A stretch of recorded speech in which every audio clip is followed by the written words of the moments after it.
Welcome back to the channel, everybody. They decided to drop a bunch of information again while nobody's looking. So these articles we're going to start off with, I might bounce back and forth between David Schwartz claims other revenue, wink, wink, reduces Ripple's need to sell XRP. Can you see where this might go? Can you see where the swerve might come in? We'll get to that in a moment. We have another article. I might bounce between these two. That's why I'm just going to read this one now instead of doing it the traditional chapters way. Bitwise, XRP enters value capture era. That's interesting. You all just decide to come out and you're just talking about XRP. This was released 11/23. This article was released 11/23. Let me see about this third article. And then this one was released on the 22nd. So all of these big timers, you want me to believe, folks. I'll just read the title of the third article. It's titled Ripple's XRP, the heart of a new JP Morgan challenger. Really, says Tucrium CEO. So all of you big timers, I don't know how this is working. It's one of two things. Either all these big timers just decide, oh, we're going to just speak at the same time, which is very suspicious. One. Two, it could be, you could say it's a coincidence, although I don't believe in coincidence. One, two, or they're all in contact with each other and decide, hey, listen, we're going to go out and we're going to pump. That's exactly what this could lead to, but that's a little superficial. So I'm not set on that being the be all end all as to why they're doing this. But they could all get together and say, we're going to go out and speak positively about XRP and XRPL all at the same time. All of them speaking. Why? They could have spoken at any other time. That's one. There was a third. I can't remember. Let's go back to the first article. OK, so now back to this article. Listen to this. Schwartz claims other revenue reduces Ripple's need to sell XRP. Where's the swerve? Well, we're about to read it because it's superficial and I don't buy it. I don't believe it. I don't agree. Although there is some truth in it. All truth are but half true. With diversified income, the company does not have to sell XRP to fund its activities, which should be reassuring to holders. Sure, that's the superficial. That's the swerve. They want you to look that way. Oh, it's for the holders. It's for the investors. We care so much. We don't have to sell XRP that much anymore. You happy with us, guys? Stop it. You don't want to sell XRP anymore because you know, just like we know. All the big companies are doing XRP treasuries. And then what did you do?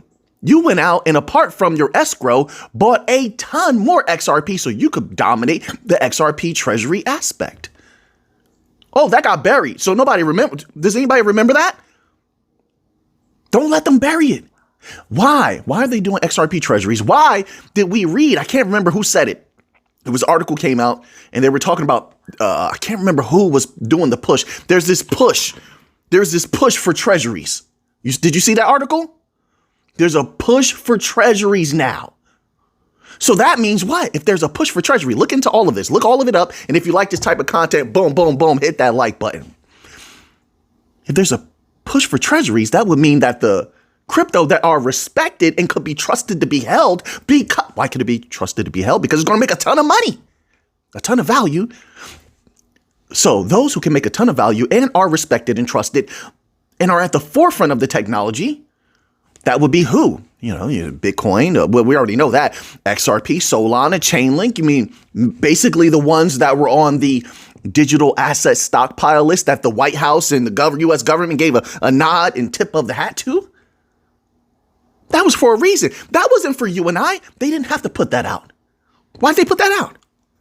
That was for all the companies to know who are the chosen ones. XRP is a chosen one. So XRP would be in there for that treasury push. So as that price skyrockets, because they're obviously going to be holding it, it's a treasury. They could have done it any other way. Oh, by the way, and that's in addition to Sentiment and other companies that are tracking this type of stuff, saying that these big companies, massive whales, have been buying. Sometimes they say they show they've been buying. Then they say they've been nibbling. Now they're nibbling because they want to acquire these things. You see the video yesterday? They've been nibbling, acquiring small amounts of the crypto, so it doesn't rock the boat. Nobody knows, because with the sell-off that was happening, we see a little bit of hope, a little bit of rebound. We'll get to that a little bit later. We have an article on that.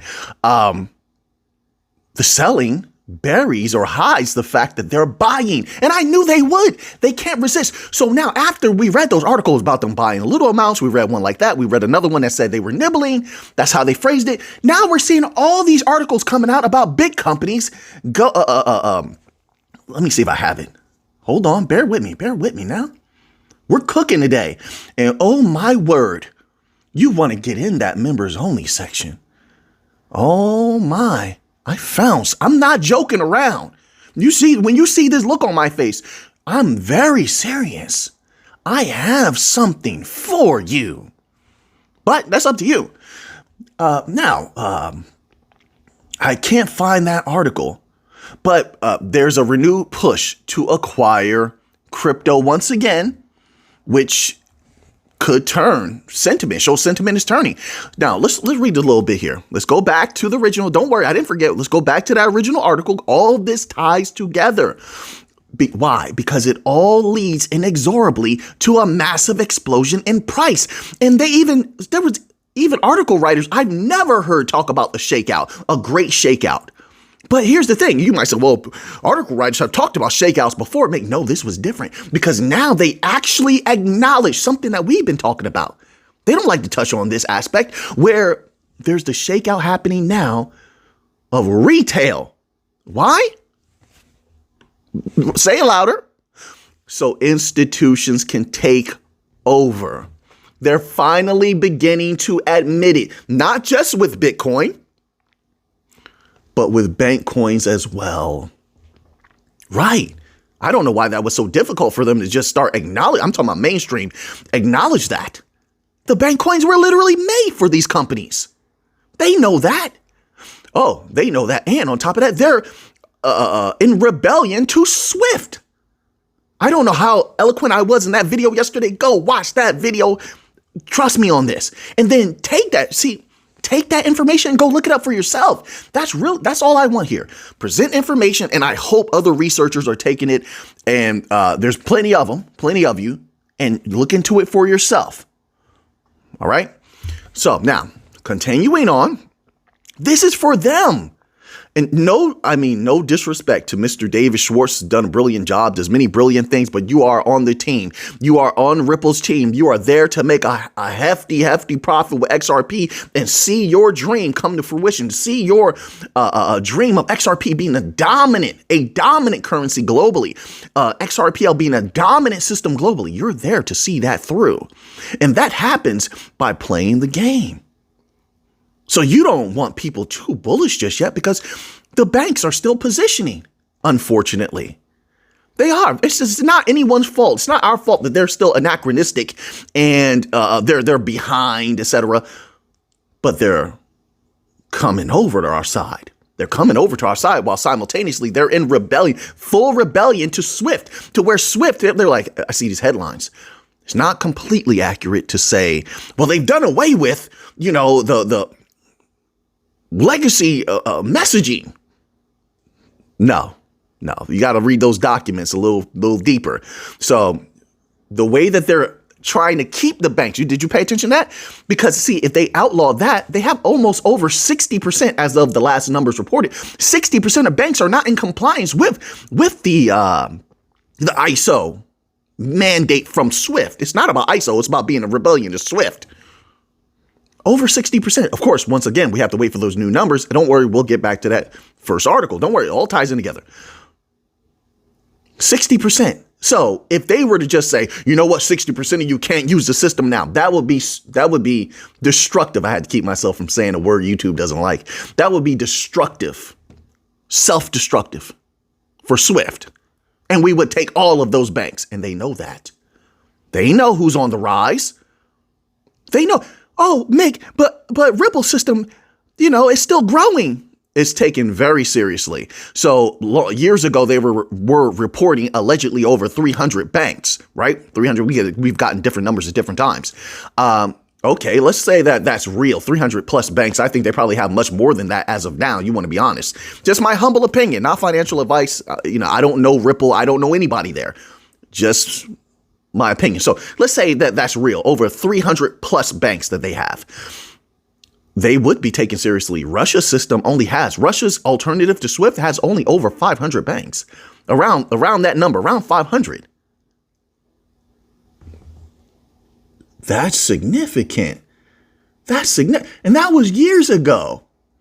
That was years ago that they were claiming these numbers for Ripple and XRPL and XRP in the bloody bear market when all of the regulators and the governments hated crypto and XRP and XRPL.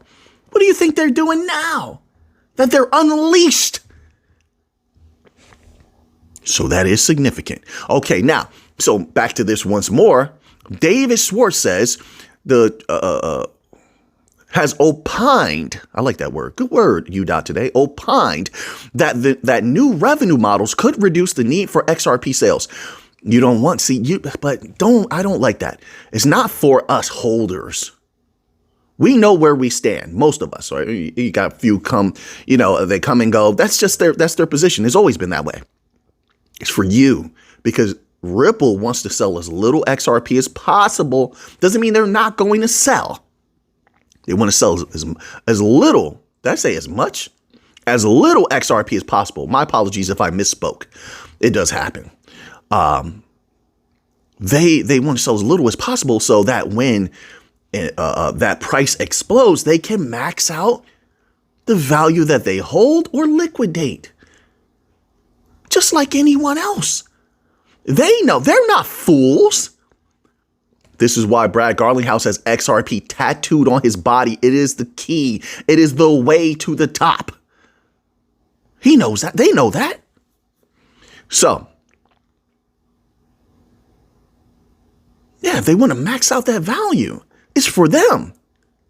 So that's what he's saying there. So, no. It says, how is it better if Ripple feels more pressure to sell more XRP if the price drops? Wouldn't you think other sources of income reduce this pressure, unquote? Okay, so that is a little bit of comfort for retail, I suppose, if they need such a thing. You know what my comfort is? Interbank payments, the dealings they have with banks, central banks, commercial banks, RWA tokenization, their relationship with BlackRock, things like that, payroll capabilities, them openly taking meetings on Wall Street. Those are solid catalysts that comfort me when it comes to XRP. And there's more. We could go on and on and on and on.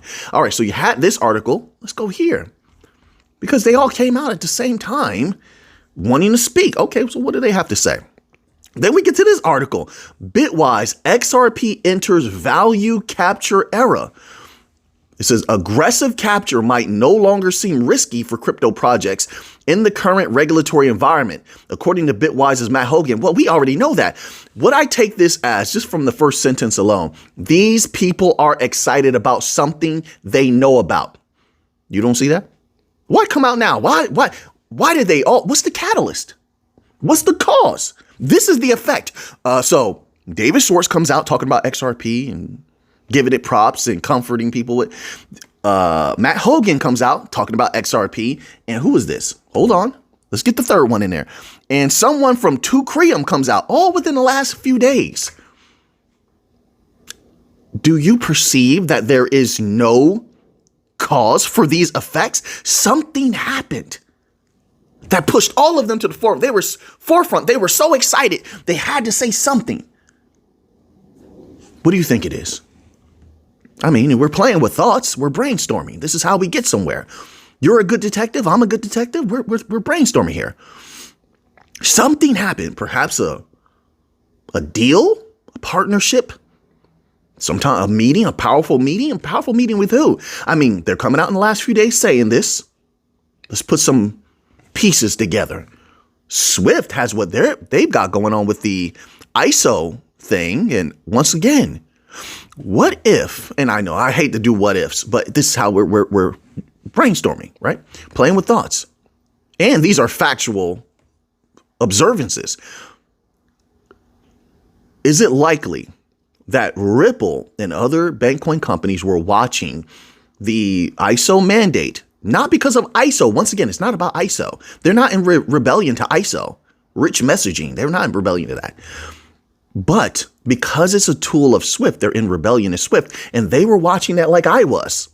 I told people months ago, once the deadline comes up, we'll know a lot about how many banks are in rebellion.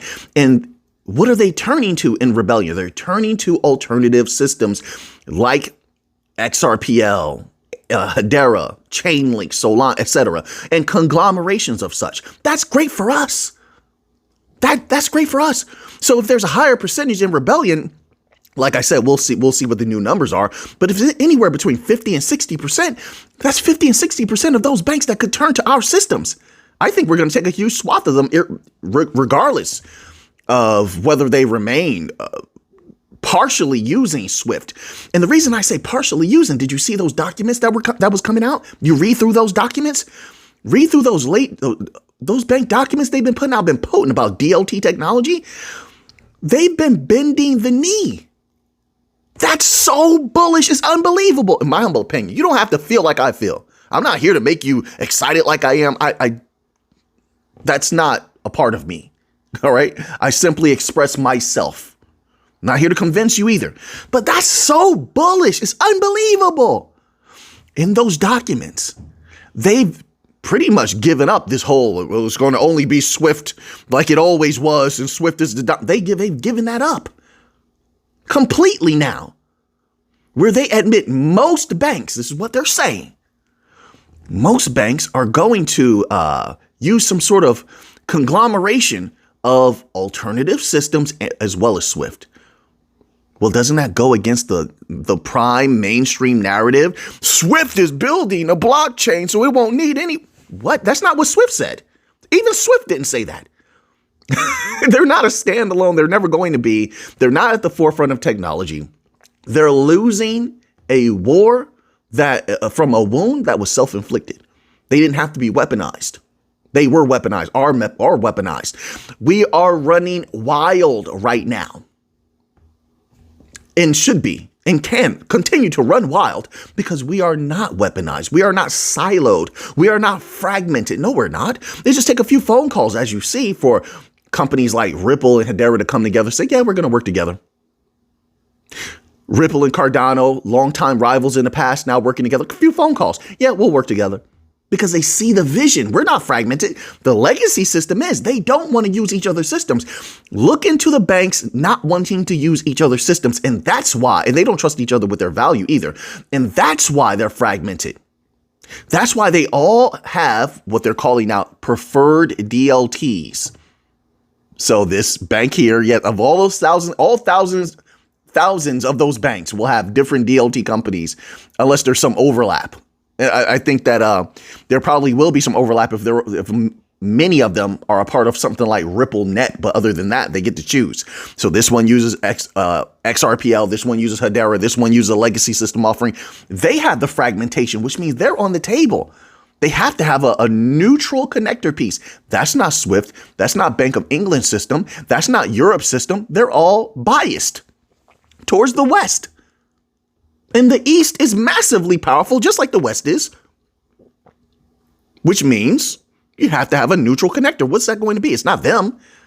They do a lot of business. You see all the business all deals that they're trying to strike with the East right now. They even get oil from the East. They're going to need a neutral platform. What's that going to be? What's at the forefront of both neutrality and having corridors all over the world? That's the XRPL. That's XRPL. So now, okay, we covered those there. I feel like I touched on all of them a little bit. And then this last article here, I don't think I need to go too deeply into, to be quite honest, but I'll give you the title of it once more. It's titled Ripple's XRP, the Heart of a New. You know what? I will touch on this because I don't like how they phrase this. I think it sort of lessens the potentiality of the new financial system. But let me read it to you. The heart of a new JP Morgan challenger. What? JP Morgan? Do you mean the company that has had massive troubles over the last few years and been in mainstream news for having troubles? Hold on a second. But yeah, you know what? I don't want to go that far. because I don't need to ruffle anyone's feathers at JP Morgan right now. But look that up for yourself. You mean the company that's highly siloed? You mean that JP Morgan? Oh, Western leaning company? Like how? No, listen, in my humble opinion, look at the facts, look at the observable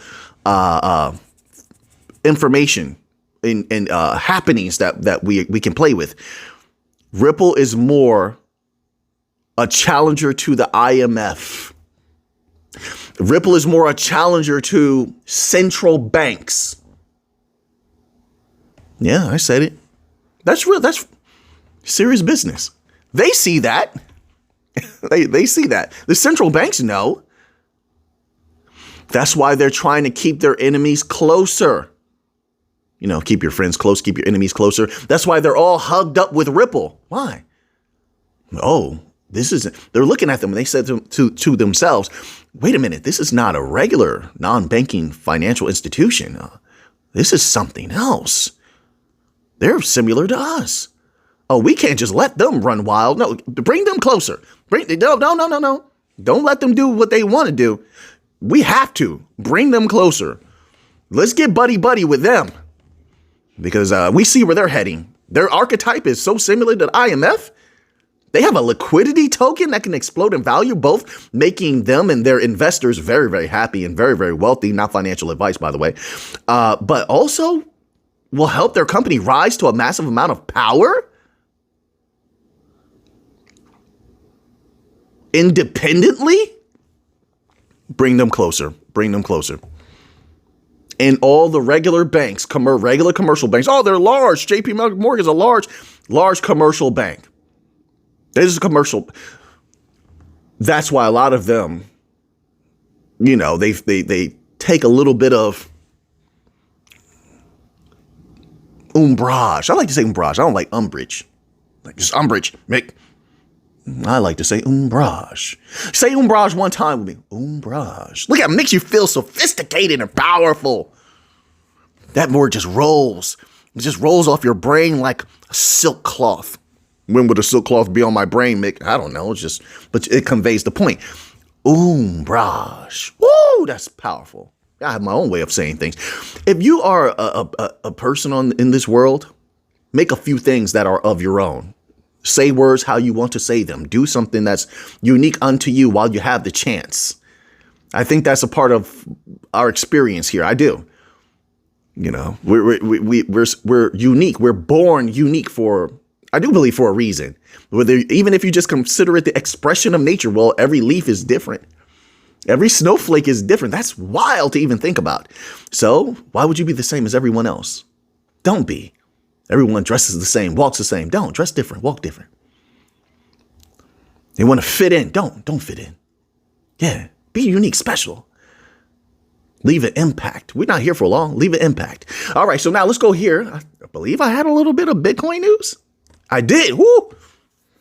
Somebody out there is like, Mick, you better have that Bitcoin news, bro. You better have that Bitcoin news, Mick. I have the Bitcoin news. Don't worry. Calmate. All right, now here we go. I pronounced that horribly right there. Bitcoin, Ether, Solana ETFs rebound with strong inflows. I will say, who knows how long this is going to last.